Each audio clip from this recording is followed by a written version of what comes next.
Hello YouTube, so today we're doing my review number 2, and we're doing Nitro at Six Flags Great Adventure. So let's just start with some history. It was opened in 2001. It was voted number 3 best steel coaster multiple times, which is very cool. So it is a very good steel coaster. It is number 3, so it is one of the best. It's the best B&M hypercoaster in the world. So as of now, by the way, but it has been like that for quite a long time, so hopefully it stays like that for at least another 3 or 4 years. But that's almost impossible, but it is possible. So now let's start with the duration. The duration is 3 minutes. So the duration is very good. So we're going to be giving that a 9 because the duration of 3 minutes is actually a very, very long ride. And this does not go by the track length. It goes by the time of the ride. So it is a very good amount of time, which is why we are giving the duration a 9 because it is a very long ride. It is the longest ride in the park, actually. So that makes it even better. So it actually has a more enjoyable experience for being the longest ride in the park for a more amount of time to have fun. So now let's go on to the speed. So the speed is 80 miles per hour. So we're giving it an 8.5 because the speed is not 100 miles per hour or anything like that, but it's 80 miles per hour, so that's why we're giving it an 8.5, because 80 miles per hour is actually really, really fast. So, which is why we're giving it an 8.5, because it is a really good, fast-paced ride, which is why. So I have nothing much to say about that category. Now intensity. In the intensity it gets a 5 because it is not too intense. Well, it has mostly airtime and twistiness, which is not too intense because the cars are really heavy, so it doesn't give you enough time to whip you around like a TORO does. But it is a decently intense ride. Not too intense, but it is enough intensity to get you coming out of your seat a little bit. Not too much, but comes you out of your seat a little bit.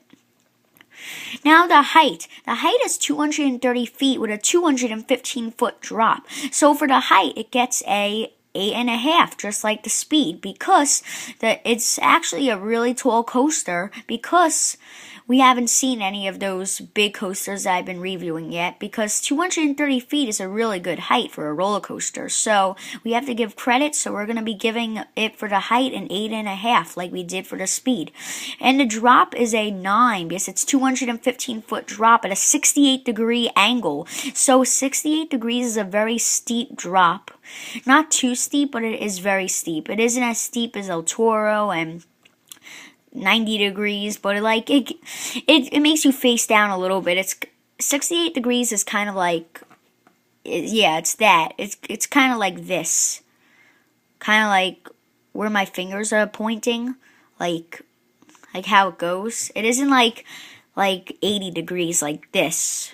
It's more like this. But it is a pretty steep drop, which is why we are giving it a 9 for the drop, because it is a pretty good drop.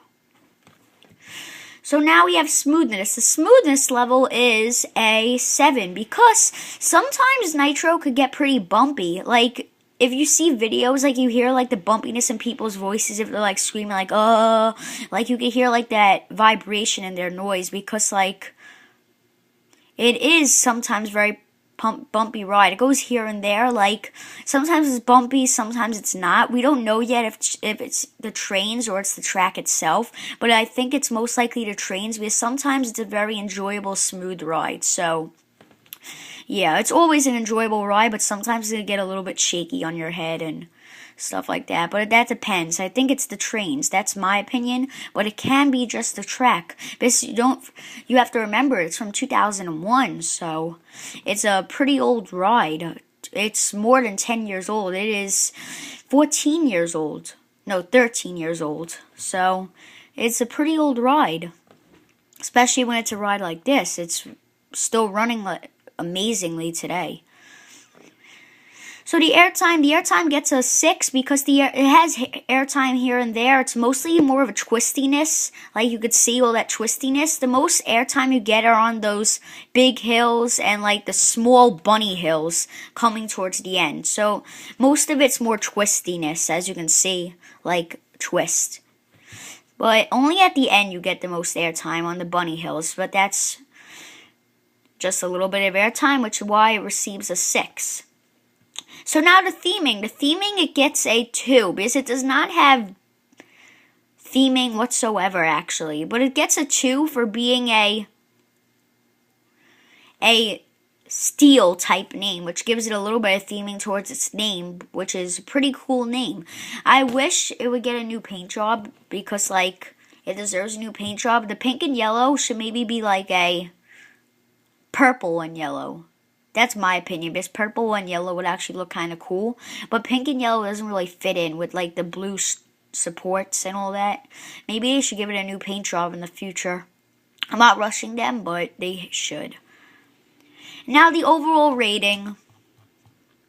The overall rating is a 8.5. So, it is a very, very good ride. I highly recommend it. An 8.5 is a very good rating for this ride. I would totally recommend it. In my opinion, it is the third best ride at Six Flags Great Adventure. 2 being King the Ka, 1 being El Toro, of course, because it's probably the most intense ride I've ridden, El Toro.